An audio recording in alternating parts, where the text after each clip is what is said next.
Friends, आपने अपने पड़ोसियों या दोस्तों को आर्मी, पुलिस फोर्स जैसे क्षेत्रों में काफ़ी मेहनत करते हुए देखते होंगे और ये भी देखते होंगे कि अधिकांश तो आखिरकार थक ही जाते हैं और कांस्टेबल भी नहीं बन पाते हैं। दोस्तों, आज के ज़माने में इंस्पेक्टर, सब इंस्पेक्टर या एएसआई जैसी 2 स्टार और 3 स्टार की पोस्टों का तो उनका सपना अधूरा ही रह जाता है, लेकिन इस मेडिकल फील्ड के द्वारा आपको सीधे 2 स्टार, 3 स्टार की एएसआई, एसआई और इंस्पेक्टर की पोस्ट है वो आपको आसानी से मिल सकती है। तो दोस्तों, आज का ये वीडियो मेडिकल फील्ड वालों के लिए बहुत ही यूजफुल होने वाला है, क्योंकि हम इसमें सीआरपीएफ यानी केंद्रीय रिजर्व पुलिस बल में आई एक बम्पर भर्ती के बारे में बात करने वाले हैं। तो इसमें डाइटिशियन की पोस्ट है वो इंस्पेक्टर की होगी, स्टाफ नर्स और रेडियोग्राफर की पोस्ट है वो सब इंस्पेक्टर की रहेगी, और pharmacist, physiotherapist, dental technician, lab technician, ECG technician की पोस्ट है वो एएसआई यानी असिस्टेंट सब इंस्पेक्टर की रहेगी, और ANM, nursing assistant, dialysis technician और एक्सरे असिस्टेंट, लैब असिस्टेंट और वेटेनरी की पोस्ट है वो इसमें हेड कांस्टेबल की पोस्ट रहेगी, और मसालची, कुक, सफाई कर्मचारी, वाशरमैन, टेबल बॉय और वाटर कैरियर की पोस्ट है वो कांस्टेबल की होगी। तो दोस्तों, इन सभी पोस्टों के बारे में हम डिटेल से जानेंगे। तो आगे बढ़ने से पहले हम सभी साथियों से इंपॉर्टेंट क्वेश्चन पूछने वाले हैं। तो ये क्वेश्चन है, मानव रक्त का लाल रंग हीमोग्लोबिन में कौन से तत्व की उपस्थिति के कारण होता है? Option A copper, option B है आयरन, ऑप्शन सी है मैग्नीशियम, ऑप्शन डी है कैल्शियम। अगर आपको इसका जवाब आता है तो कमेंट बॉक्स में जवाब जरूर दीजिएगा। तो शुरू करते हैं इन पदों के लिए age limit, education qualification, physical qualification और पदों की संख्या और एग्जाम की प्रोसेस के बारे में जानते हैं। तो दोस्तों, शुरू करते हैं। सीआरपीएफ यानी सेंट्रल पुलिस फोर्स ने ये जो नोटिफिकेशन जारी किया है ये है पैरामेडिकल स्टाफ एग्जाम 2020, जिसके लिए फॉर्म अप्लाई के लिए ओपनिंग डेट है वो रहेगी 20/7/2020 और क्लोजिंग डेट है वो रहेगी 31/8/2020 और डेट ऑफ रिटन एग्जाम है उसके लिए डेट रहेगी वो है 20/12/2020। तो इसमें सीआरपीएफ ने मेल और फीमेल सभी के लिए जो आवेदन मांगे हैं ये ऑल इंडिया बेसिस पर रहेगा, और जिसमें ये भर्ती है वो टेम्परेरी बेस पर है, लेकिन इसको परमानेंट किया जा सकता है, क्योंकि ये परमानेंट हो जाएगी। तो आपको आवेदन इसमें ज़रूर करना है। तो इसमें सबसे पहले पोस्ट के बारे में बात करते हैं, तो वो है डाइटिशियन। तो पहली पोस्ट है वो डाइटिशियन है। इसमें सीआरपीएफ ने इसको इंस्पेक्टर की पोस्ट दी है। तो इसमें ए की पोस्ट आई है और ये अनरिजर्व पोस्ट है। ये लेवल 7 की पोस्ट है, जिसमें सैलरी है वो 44,900 से 1,42,400 के बीच की रहेगी। एजुकेशन क्वालिफिकेशन के बारे में बात करते हैं तो ये इसमें बीएससी होना चाहिए वो होम साइंस या होम इकोनॉमिक्स से जो, और इसके साथ इसमें डिप्लोमा होना चाहिए डाइटिशियन का, जिसमें या फिर इसमें मास्टर डिग्री हो सकती है वो है होम साइंस यानी फूड एंड न्यूट्रिशन से इसमें मास्टर डिग्री भी हो सकती है। और एज के बारे में बात करते हैं तो वो एज है वो 30 ईयर से कम होनी चाहिए, जिसकी एज काउंटिंग है वो 31/8/2020 तक काउंट की जाएगी। अब अगली पोस्ट के बारे में बात करते हैं वो है स्टाफ नर्स की। तो ये सब इंस्पेक्टर की पोस्ट रहेगी यानी एसआई की पोस्ट है। इसमें टोटल 175 पोस्ट है, जिसमें 81 अनरिजर्व है, 40 ओबीसी, 26 एससी, 11 एसटी और 17 ईडब्ल्यूएस की पोस्ट रहेगी। ये पे लेवल 6 की पोस्ट है। इसमें 35,400 से शुरू होकर के 1,42,12,400 तक के बीच की सैलरी रहेगी। इसमें 12th पास होना चाहिए। उसके साथ में इसमें जीएनएम की पोस्ट, जीएनएम का कोर्स किया हुआ होना चाहिए, और वो भी नर्सिंग काउंसिल से रजिस्टर्ड भी होना चाहिए। इसमें एज है वो 30 ईयर से कम होनी जरूरी है। अगली पोस्ट के बारे में बात करते हैं वो है रेडियोग्राफर। ये भी एसआई की पोस्ट रहेगी। इसमें टोटल 8 पोस्ट है, जिसमें 4 अनरिजर्व है, 3 ओबीसी, 1 एससी और एसटी की 0 है और ईडब्ल्यूएस की भी 0 है, यानी टोटल 8 पोस्ट है। इसमें लेवल 6 की पोस्ट रहेगी ये, जिसमें सैलरी है वो 35,400 से शुरू होकर के 1,12,400 के बीच में रहेगी। और इसमें एजुकेशन क्वालिफिकेशन के बारे में बात करते हैं तो वो है 10th+2 यानी 12th साइंस से होना चाहिए, जिसमें है वो रेडियोग्राफर का कोर्स किया हुआ होना चाहिए। डिप्लोमा है वो डीआरटी डिप्लोमा होना जरूरी है। इसमें एज है वो 30 ईयर से कम होनी जरूरी है। अगली पोस्ट के बारे में बात करते हैं वो है फार्मासिस्ट। तो ये सीआरपीएफ के अनुसार एएसआई की पोस्ट रहेगी, जिसमें टोटल 84 पोस्ट है। उसमें से 35 अनरिजर्व है, 17 ओबीसी की है, 14 एससी और 10 एसटी की और 8 है वो ईडब्ल्यूएस की रहेगी। ये लेवल 5 की पोस्ट है जिसमें सैलरी है वो 29,200 से शुरू होकर के 92,300 के बीच में रहेगी। और इसमें एजुकेशन क्वालिफिकेशन है वो 12th पास होना चाहिए, वो भी साइंस है। और इसमें जो डिप्लोमा है वो फार्मेसी यानी डी फार्मा होना ज़रूरी है, और वो भी रजिस्टर्ड भी होना चाहिए। और एज है वो 20 से 25 के बीच में होनी चाहिए। और अगली पोस्ट के बारे में बात करते हैं, वो है फिजियोथेरेपिस्ट। ये भी ASI की पोस्ट रहेगी यानी असिस्टेंट सब इंस्पेक्टर की पोस्ट रहेगी। इसमें टोटल 5 पोस्ट दी हुई है जिसमें 2 अनरिजर्व है, OBC की 0 है, SC की 2 है और ST की 1 रहेगी, और EWS की भी 0 है। और ये लेवल 5 की पोस्ट है, इसमें 29,200 से सैलरी शुरू होकर के 92,300 के बीच में रहेगी। और इसमें एजुकेशन क्वालिफिकेशन है वो 10+2 होनी चाहिए साइंस से, और इसमें बैचलर डिग्री होनी चाहिए वो भी फिजियोथेरेपी से, और या फिर डिप्लोमा इन फिजियोथेरेपी से होना चाहिए 3 ईयर का डिप्लोमा। और जो ऑल इंडिया काउंसिल है टेक्निकल एजुकेशन में उसमें रजिस्टर्ड भी होने चाहिए। और इसमें एज है वो 20 से 25 के बीच की होनी चाहिए। अगली पोस्ट के बारे में बात करते हैं, वो है डेंटल टेक्नीशियन। ये भी ASI की पोस्ट रहेगी। इसमें टोटल 4 पोस्ट है जिसमें 3 अनरिजर्व है और 1 है वो ST की रहेगी। इसमें टोटल ये 4 पोस्ट है जिसमें लेवल 5 की पोस्ट है ये, जिसमें सैलरी है वो 29,200 से शुरू होकर के 92,300 के बीच में रहेगी। इसमें एजुकेशन क्वालिफिकेशन है वो मैट्रिक होनी चाहिए साइंस से, और इसमें 2 ईयर का डेंटल हाइजीन का कोर्स होना चाहिए, वो भी डेंटल काउंसिल से रजिस्टर्ड भी होना चाहिए। एज है वो इसमें 20 से 25 के बीच की होनी चाहिए। अगली पोस्ट के बारे में बात करते हैं, तो वो है लेबोरेटरी टेक्नीशियन, यानी ये भी ASI की पोस्ट रहेगी। इसमें टोटल 64 पोस्ट होगी जिसमें 28 अनरिजर्व है, 15 OBC, 10 SC और 5 ST और 6 EWS की पोस्ट है। इसमें पे लेवल है वो 5 का रहेगा, और ये सैलरी है वो 29,200 से शुरू होकर के 92,300 के बीच में रहेगी। और इसमें एज है एजुकेशन क्वालिफिकेशन है वो मैट्रिक होनी चाहिए साइंस से, और इसमें डिप्लोमा होना चाहिए, डिप्लोमा या सर्टिफिकेट हो सकता है वो है DMLT मेडिकल लेबोरेटरी टेक्नोलॉजी से, और इसमें स्टेट काउंसिल या सेंट्रल काउंसिल से रजिस्टर्ड भी होना चाहिए। और एज के बारे में बात करते हैं तो वो 20 से 25 ईयर के बीच की होनी चाहिए। अगली पोस्ट के बारे में बात करेंगे वो है ECG टेक्नीशियन, इलेक्ट्रोकार्डियोग्राफी टेक्नीशियन। ये भी ASI की पोस्ट रहेगी। इसमें एक ही पोस्ट आई है और ये लेवल 5 की पोस्ट है। इसमें सैलरी 29,200 से शुरू होकर के 92,300 के बीच में रहेगी। और एजुकेशन क्वालिफिकेशन है वो है मैट्रिक होनी चाहिए साइंस से, और इसमें इलेक्ट्रोकार्डियोग्राफी टेक्नोलॉजी से सर्टिफिकेट कोर्स होना चाहिए, और ये भी ऑल इंडिया काउंसिल से रजिस्टर्ड होना चाहिए। तो और एज के बारे में बात करते हैं तो 20 से 25 के बीच में एज होनी आवश्यक है। अगली पोस्ट के बारे में बात करेंगे तो वो है फिजियोथेरेपिस्ट असिस्टेंट या नर्सिंग असिस्टेंट, और ये हेड कांस्टेबल की पोस्ट रहेगी। इसमें टोटल 88 पोस्ट है जिसमें 35 अनरिजर्व है, 25 OBC की, 13 SC और 6 ST और 9 है वो EWS की रहेगी। ये लेवल 4 की पोस्ट है। इसमें 25,500 से 81,100 के बीच में सैलरी रहेगी। एजुकेशन क्वालिफिकेशन के बारे में बात करते हैं तो कि 12th पास होना चाहिए इसमें, और 2 ईयर का डिप्लोमा या सर्टिफिकेट कोर्स होना चाहिए वो भी फिजियोथेरेपी में। और डिजायरेबल के रूप में इसमें 1 ईयर का एक्सपीरियंस है तो वो डिजायरेबल के रूप में रहेगा।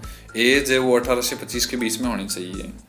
अगली पोस्ट के बारे में बात करते हैं तो वो है हेड कांस्टेबल की पोस्ट रहेगी, ANM या मिडवाइफ की। ANM की पोस्ट रहेगी वो हेड कांस्टेबल के इक्वल रहेगी, और इसमें टोटल 3 पोस्ट है, वो भी तीनों ही अनरिजर्व है, और लेवल 4 की पोस्ट है ये, और जिसमें सैलरी है वो 25,500 से 81,100 के बीच में रहेगी। इसमें 12th पास होना चाहिए, और 2 ईयर का डिप्लोमा ANM का होना ज़रूरी है, और वो भी स्टेट काउंसिल या सेंट्रल काउंसिल से रजिस्टर्ड होना चाहिए, और 1 ईयर का एक्सपीरियंस भी इसमें हॉस्पिटल का होना ज़रूरी है, और होना इसमें डिजायरेबल भी रहेगा ये। और एज है वो 18 से 25 ईयर के बीच में रहनी चाहिए। अगली पोस्ट है वो है डायलिसिस टेक्नीशियन, यानी जो हेड कांस्टेबल की पोस्ट रहेगी। इसमें टोटल पोस्ट 8 आई है, जिसमें अनरिजर्व 5 है, 2 OBC की और 1 SC की पोस्ट है। ये लेवल 4 की पोस्ट है जिसमें 25,500 से सैलरी शुरू होकर के 81,100 के बीच में रहेगी, और इसमें 12th पास होना चाहिए, और वो 2 ईयर का डिप्लोमा होना चाहिए डायलिसिस टेक्नीशियन का, और डिजायरेबल रहेगा, अगर 1 ईयर का एक्सपीरियंस है तो वो डिजायरेबल के रूप में काम करेगा। एज है वो 18 से 25 ईयर के बीच की होगी। अगली पोस्ट के बारे में बात करते हैं तो वो है जूनियर एक्स-रे असिस्टेंट, जो हेड कांस्टेबल के इक्वल की पोस्ट रहेगी। इसमें टोटल 84 पोस्ट है, 35 पोस्ट अनरिजर्व है, 23 ओबीसी, 12 एससी, 6 एसटी और 8 ईडब्ल्यूएस की पोस्ट रहेगी। ये पोस्ट है वो लेवल 4 की पोस्ट रहेगी, जिसमें 25,500 से सैलरी शुरू होकर के 81,100 के बीच में रहेगी। इसमें भी मेट्रिकुलेशन रहना चाहिए, साइंस सब्जेक्ट से हैं, और इसमें डिप्लोमा या सर्टिफिकेट कोर्स होना चाहिए 2 ईयर का, वो है रेडियोग्राफी में कोर्स होना चाहिए, और सेंटर या स्टेट काउंसिल में रजिस्टर्ड भी होना चाहिए। एज है वो 20 से 25 के बीच की होनी चाहिए। अगली पोस्ट के बारे में बात करते हैं तो वो है लेबोरेटरी असिस्टेंट। ये हेड कांस्टेबल की पोस्ट है, जिसमें टोटल 5 पोस्ट आई है, 4 अनरिजर्व है और 1 एससी की पोस्ट है। जिसमें ये पोस्ट है वो लेवल 4 की पोस्ट है, जिसमें 25,500 से सैलरी शुरू होगी और 81,100 के बीच की रहेगी। इसमें भी मैट्रिक होनी चाहिए वो साइंस सब्जेक्ट में, और इसमें सर्टिफिकेट कोर्स हो सकता है लेब असिस्टेंट कोर्स में, और ये भी काउंसिल से रजिस्टर्ड होना चाहिए। और डिजायरेबल के रूप में इसमें डिप्लोमा है तो वो डिजायरेबल के रूप में इसमें काम करेगा। डीएमएलटी का कोर्स होना चाहिए, और एज है वो 20 से 25 के बीच की होनी चाहिए। अगली पोस्ट है वो है इलेक्ट्रीशियन की पोस्ट है, जो हेड कांस्टेबल की पोस्ट रहेगी। इसमें ए की पोस्ट आई है और ये लेवल 4 की पोस्ट है, जिसमें सैलरी है वो 25,500 से शुरू होकर के 81,100 के बीच में रहेगी। इसमें भी मैट्रिक होना चाहिए, यानी 10th पास होना चाहिए, और डिप्लोमा इन इलेक्ट्रीशियन ट्रेड में होना चाहिए, यानी ITQ होनी चाहिए इसमें इलेक्ट्रीशियन, और वो भी रजिस्टर्ड भी होनी चाहिए। स्टेट गवर्नमेंट प्रिफेबल्सियन या पॉलिटेक्निक भी इसमें हो सकती है, और एज है वो 20 से 25 के बीच में होनी चाहिए। अगली पोस्ट है उसके बारे में बात करते हैं तो वो है स्टीवार्ड, यानी हेड कांस्टेबल की पोस्ट रहेगी, जिसमें 3 पोस्ट है। ये लेवल 4 की पोस्ट रहेगी। इसमें 25,500 से 81,100 के बीच में सैलरी रहने वाली है, और इसमें भी मैट्रिक होनी चाहिए, यानी 10th पास होना चाहिए, और diploma in food and beverage service में ये डिप्लोमा होना चाहिए। वो भी एक रिकॉग्नाइज्ड कोर्स होना ज़रूरी है इंस्टीट्यूट से, और 18 से 23 ईयर के बीच में इसकी एज होनी ज़रूरी है।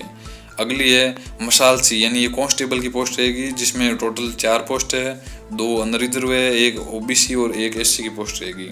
ये लेवल 3 की पोस्ट है। इसमें 21,700 से 69,100 के बीच में सैलरी रहेगी। इसमें भी मैट्रिक होनी चाहिए, यानी 10th पास होना चाहिए, और 2 ईयर का एक्सपीरियंस होना चाहिए किसी सिमिलर जॉब में, यानी होटल या रेस्टोरेंट है वो जो रेप्यूट होनी ज़रूरी है, काफ़ी रेपुटेशन वाली होनी चाहिए, उसमें 2 ईयर का एक्सपीरियंस होना चाहिए, और मेडिकल फिट भी होना ज़रूरी है। इसकी एज है वो 18 से 23 ईयर के बीच की होनी चाहिए। अगली पोस्ट है वो है कुक की। ये कांस्टेबल की पोस्ट रहेगी। इसमें 116 पोस्ट आई है, जिसमें 44 अनरिजर्व है, 33 ओबीसी, 20 है वो एससी, 7 एसटी और 12 ईडब्ल्यूएस की रहेगी। ये लेवल 3 की पोस्ट है। इसमें 21,700 से 69,100 के बीच में सैलरी रहेगी। इसमें 10th पास होना चाहिए, और इसमें भी 1 ईयर का एक्सपीरियंस होना चाहिए कुक का, वो भी कोई रेप्यूट होटल वगैरह का हो सकता है, और मेडिकल फील्ड फिट होना ज़रूरी है। एज है वो 18 से 23 ईयर के बीच में रहेगी। और अगली पोस्ट है वो है सफाई कर्मचारी। ये भी कांस्टेबल की पोस्ट रहेगी, जिसमें टोटल 121 पोस्ट आई है, जिसमें 50 अनरिजर्व है, 39 ओबीसी, 12 एससी, 8 एसटी और 12 ईडब्ल्यूएस की रहेगी। ये लेवल 3 की पोस्ट है। इसमें 21,700 से सैलरी शुरू होकर के 69,100 के बीच में रहेगी, और इसमें भी 10th पास होना चाहिए, और राइटिंग इंग्लिश और हिंदी का थोड़ा नॉलेज भी होना चाहिए, और मेडिकल फील्ड फिट होना ज़रूरी है, और एज है वो 18 से 23 ईयर के बीच में होनी चाहिए। अगली पोस्ट है वो है धोबी या वाशरमैन। ये भी कांस्टेबल की पोस्ट रहेगी, जिसमें टोटल 5 पोस्ट है, 2 अनरिजर्व है और 3 है वो ओबीसी की पोस्ट रहेगी, और इसमें लेवल 3 की पोस्ट है। ये भी 21,700 से 69,100 के बीच में रहेगी, और इसमें भी मैट्रिक होनी चाहिए, वो भी रिकॉग्नाइज्ड बोर्ड से, और 1 ईयर का एक्सपीरियंस होना चाहिए धोबी में, और मेडिकल फिट भी होना चाहिए, और 18 से 23 ईयर के बीच का एज होनी ज़रूरी है।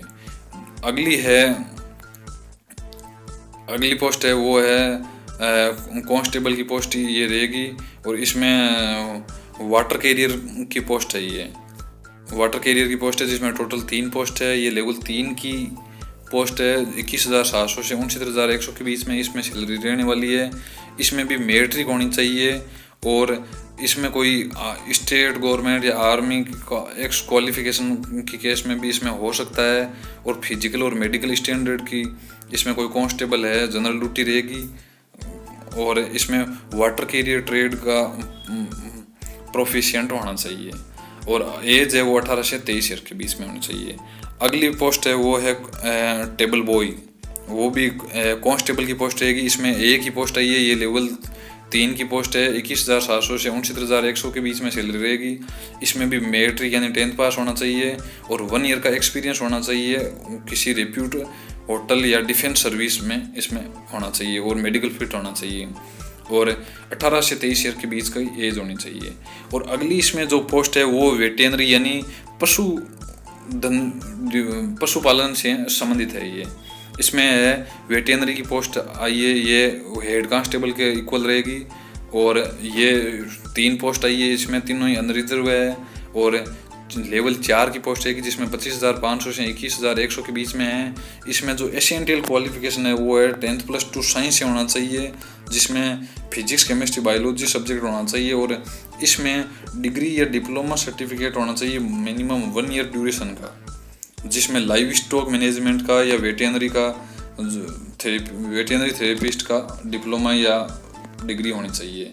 एज है वो 18 से 25 ईयर के बीच की होनी चाहिए। और इसमें 1 ईयर का एक्सपीरियंस है वो काफ़ी डिजायरेबल के रूप में काम करेगा। अगली पोस्ट है इसमें वो है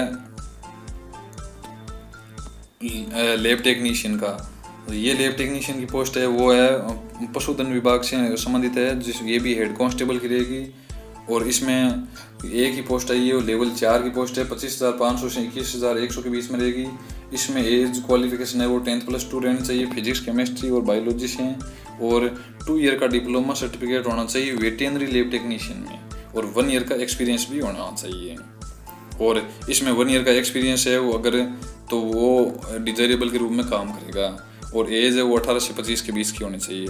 अगली पोस्ट के बारे में बात करते हैं तो वो है रेडियोग्राफर की पोस्ट है। और इसमें हेड कांस्टेबल की पोस्ट रहेगी, एक ही पोस्ट है। ये लेवल 4 की पोस्ट है, और 25,500 से 81,100 के बीच में इसमें सैलरी रहेगी। और इसकी जो एजुकेशन क्वालिफिकेशन है एसेंशियल वो है 10th+2 साइंस होनी चाहिए इसमें, वो भी PCB से। और इसमें डिग्री या डिप्लोमा है वो सर्टिफिकेट प्रोग्राम वेटेनरी रेडियोग्राफी से होना चाहिए, और डिजायरेबल के रूप में काम करेगा अगर आपके पास 1 ईयर का एक्सपीरियंस है। तो एज है वो 18 से 25 ईयर के बीच में होना चाहिए। तो इस तरह से इसमें वो कई प्रकार की पोस्ट आई है। तो ये इसमें श्योर आप आवेदन करें, और इसमें अगली जानकारी है वो इसमें जानते हैं। दोस्तों, अब हम बात करते हैं कि इसके लिए फिजिकल स्टैंडर्ड यानी क्वालिफिकेशन है वो क्या होना चाहिए। तो जो इंस्पेक्टर SI और ASI की जो पोस्ट है उनके लिए जो फिजिकल क्वालिफिकेशन है वो होनी चाहिए। जैसे हाइट है, तो हाइट के बारे में बात करें तो हाइट है तो वो अनरिजर्व है EWS SC और OBC के लिए है। जो मेल कैंडिडेट है उनके लिए 170 सेमी होना ज़रूरी है, और जो फीमेल यानी महिला कैंडिडेट है उनको 157 सेमी उनकी हाइट है वो होना ज़रूरी है। और अगर चेस्ट के बारे में बात करते हैं तो चेस्ट है वो अनरिजर्व है EWS SC और OBC के लिए। मेल कैंडिडेट है उनके लिए 80 सेंटीमीटर होना चाहिए, और जिसमें मिनिमम एक्सपेंशन यानी फुल आउट है वो 5 सेमी तक होना ज़रूरी है। और फीमेल कैंडिडेट है उनके लिए कोई नो एप्लीकेबल है, यानी कोई फुल आउट की कोई ज़रूरी नहीं है।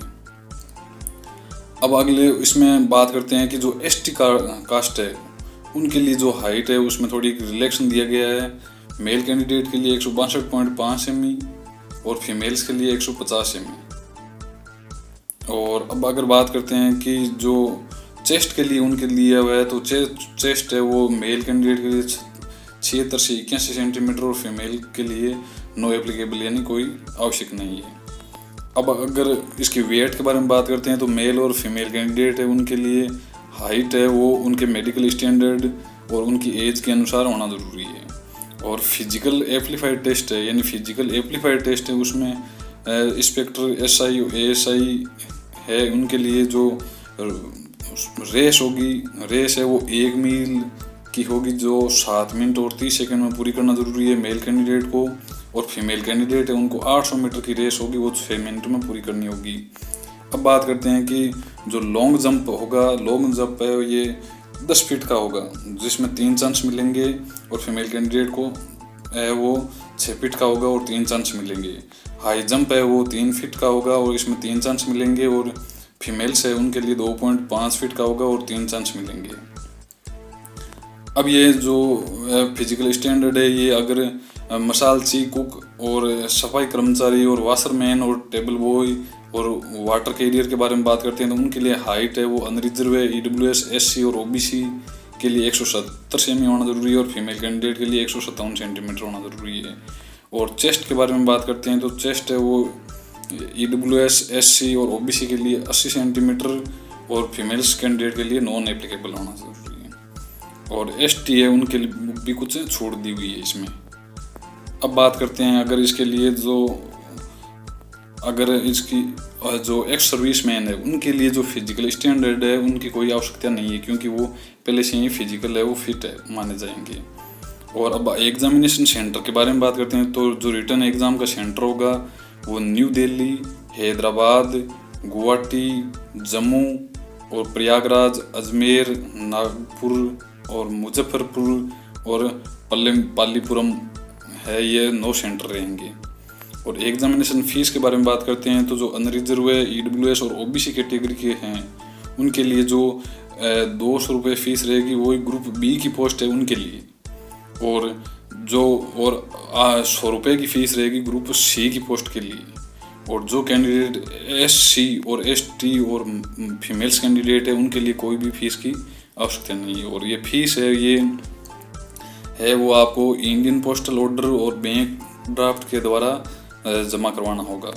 और जो इंडियन पोस्टल ऑर्डर और बैंक ड्राफ्ट है ये आपको DIGP group centre CRPF Bhopal payable 8 SBI बांगरसिया में आपको के नाम पर आपको बनवाना होगा। और अब है हाउ टू अप्लाई, यानी इसको फॉर्म को अप्लाई है वो कैसे करना है और कब तक होना ज़रूरी है। तो इसके लिए जो फॉर्म है वो ऑफलाइन प्रोसेस रहेगी। तो इसमें जो एप्लीकेशन फॉर्म है वो दिया हुआ है, उसको आपको भर करके, और जो एप्लीकेशन फॉर्म है उसको या तो बाई हैंड या पोस्ट के द्वारा आप भेज सकते हैं, जिसके लिए ओपनिंग डेट है वो है 20/7/2020 और क्लोजिंग डेट है ये 31/8/2020।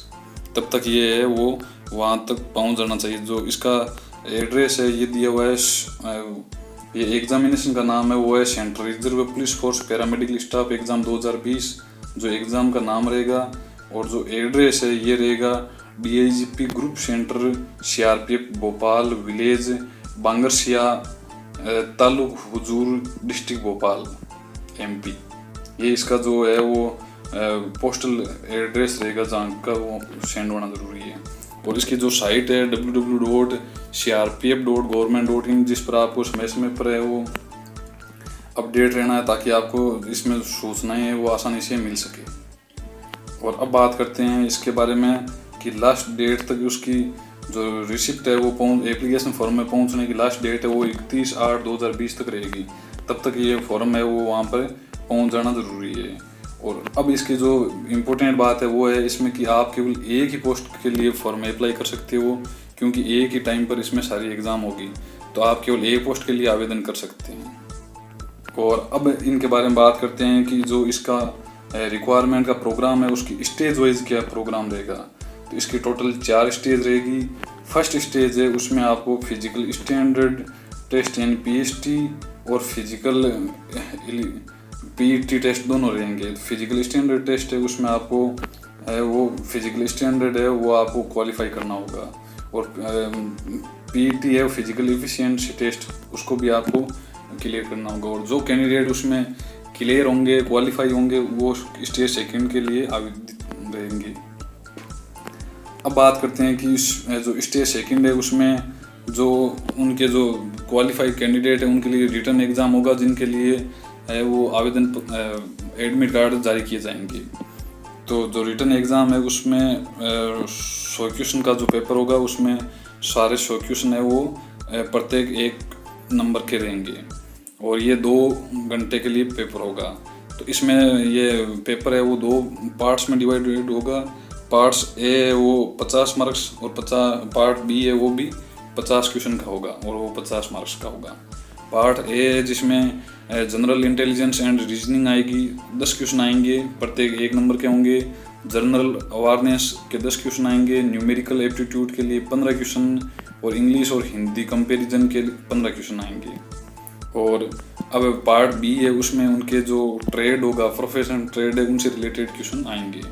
तो इसमें जो टोटल नंबर है वो 50% से क्लियर होना ज़रूरी है। जो पोस्ट है इंस्पेक्टर, एसआई, एएसआई और हेड कांस्टेबल की पोस्ट है उनके लिए है वो जो अनरिजर्व है, ईडब्ल्यूएस और एक्स सर्विसमैन है उनको 50% से क्वालिफाई होना है और एससी, एसटी और ओबीसी कैंडिडेट है उनको 45% मार्क्स से क्लियर होना है। और जो पोस्ट ऑफ कांस्टेबल है उसके लिए है वो अनरिजर्व है, ईडब्ल्यूएस और उनके लिए 45% से क्लियर होना है। और जबकि एससी, एसटी और ओबीसी कैंडिडेट है उनको 40% से क्लियर होना है। और इसमें जो पेपर में क्वेश्चन है वो मल्टीपल चॉइस के क्वेश्चन आएंगे और दोनों लैंग्वेज में होगा, बाइलिंगुअल होंगे। अब अगर इसके बारे में बात करते हैं कि इसका स्टेज है वो थर्ड क्या होगी, तो जो इन दोनों स्टेज में क्वालिफाई रहेंगे उनके लिए वापस एडमिट कार्ड आएंगे और उनमें उनकी ट्रेड टेस्ट किया जाएगा और उनके जो डॉक्यूमेंट्स है उनकी स्क्रीनिंग की जाएगी। तो ट्रेड टेस्ट है वो उनके स्किल के आधार पर किया जाएगा। ये 20 नंबर का होगा। 20 नंबर में उनके लिए जो कंडीशन है वो रहेगी, इसमें कंडीशन है वो ये रहेगी कि प्रैक्टिकल टेस्ट होगा वो 10 नंबर का होगा। नॉलेज है जो उनके टूल और इक्विपमेंट का वो 5 मार्क्स का होगा और एक्सपीरियंस के 5 मार्क्स जोड़े जाएंगे। इस प्रकार ये जो है वो टोटल 20 मार्क्स का होगा। और इसके अलावा जो स्क्रीनिंग है वो डॉक्यूमेंट्स की स्क्रीनिंग है वो इसमें की जाएगी। जो ओरिजिनल डॉक्यूमेंट रहेंगे उनकी एजुकेशन है, एक्सपीरियंस है, टेक्निकल है, ये सारे डॉक्यूमेंट्स की स्क्रीनिंग होगी। और फिर इसके इन 4 स्टेज के बाद है वो इसकी कट ऑफ है वो जारी की जाएगी। और कट ऑफ जारी करने में जो चौथी स्टेज इसकी जो रहने वाली है वो चौथी स्टेज है उसमें इसमें मेडिकल एग्जाम होगा। मेडिकल जो फिट होंगे उनके बाद है वो इसके लिए वो कट ऑफ जारी की जाएगी। तो इस भर्ती के लिए ये जो फॉर्म है वो एप्लीकेशन फॉर्म है, इसको आपको पूरा अच्छी तरह भरना है और कैपिटल लेटर में भरना है और कहीं पर भी इसमें मिस्टेक भी नहीं करनी है और सेल्फ अटेस्टेड इसको है वो आपको करना है। ये 3 पेज का फॉर्म होगा। और जिन कैंडिडेट को कोई छूट चाहिए, जैसे जो कैंडिडेट है वो सर्विस डिफेंस सर्विस में है और वो इसके लिए कोई छूट चाहिए उनको, तो उनको ये A1 फॉर्म है वो आपको साथ में लगाना होगा। और इसके साथ में जो एक्स सर्विस मैन है उनको ये A2 फॉर्म है वो भी उनको साथ में वो लगाना होगा। और जो कैंडिडेट है वो जैसे SC और ST कास्ट से हैं उनको ये जो कास्ट सर्टिफिकेट बनवाना है, तो ये जो B फॉर्म है ये B फॉर्म ही आपको बनवाना है, कोई दूसरा कास्ट सर्टिफिकेट है वो इसमें नहीं चलेगा। और जो कैंडिडेट है वो इसमें OBC कैंडिडेट है और OBC रिजर्वेशन जिनको चाहिए वो इनको ये फॉर्म C है, ये फॉर्म है वो भर करके और ये सर्टिफिकेट तैयार करवाना है। और अगला है जो OBC कैंडिडेट है वो जिनको नॉन क्रीमी लेयर के जो स्टेटस में आते हैं तो उनको ये फॉर्म C1 है वो भी साथ में भरवाना होगा। और जो कैंडिडेट है वो हाइट और चेस्ट में जो मेजरमेंट है उनमें जो रिजर्वेशन है या छूट चाहिए जिनको, वो है उसको ये फॉर्म D है वो भरवा करके और उसको डिस्ट्रिक्ट मजिस्ट्रेट यानी कलेक्टर या SDM या तहसीलदार के द्वारा इसको पास करवाना है और ये इसमें जमा करवाना है सर्टिफिकेट बनवा के। और जो कैंडिडेट है वो एज में रिलेक्शन चाहते हैं, जो एज में कोई भी रिलेक्शन चल रहे हैं उनको ये फॉर्म E है वो जमा करवाना होगा। और जो कैंडिडेट है वो इस डिपार्टमेंट से ही है, जो डिपार्टमेंटल के कैंडिडेट है उनको फॉर्म F है वो ये भर करके और ये जमा करवाना होगा। और जिनको EWS से रिलेटेड जो रिजर्वेशन चाहिए वो कैंडिडेट है वो फॉर्म G है, ये इस सर्टिफिकेट है वो उनको बनवा के जमा करवाना है। तो इस प्रकार के जो ये सर्टिफिकेट दिए हुए हैं वो आप जिनको जो छूट चाहिए वो आप इनको तैयार करना है और इनको आप साथ में लगवाना होगा। और ये जो फॉर्म है इसका लिंक है वो डिस्क्रिप्शन में दे दिया जाएगा, तो आप उसे डाउनलोड कर सकते हैं। और इसमें आपको इस भर्ती के लिए अप्लाई भी करना है, क्योंकि ये बहुत ही अच्छी भर्ती है और इसमें आपको आसानी से है वो ASI SI की पोस्ट है वो आपको आसानी से मिल सकती है।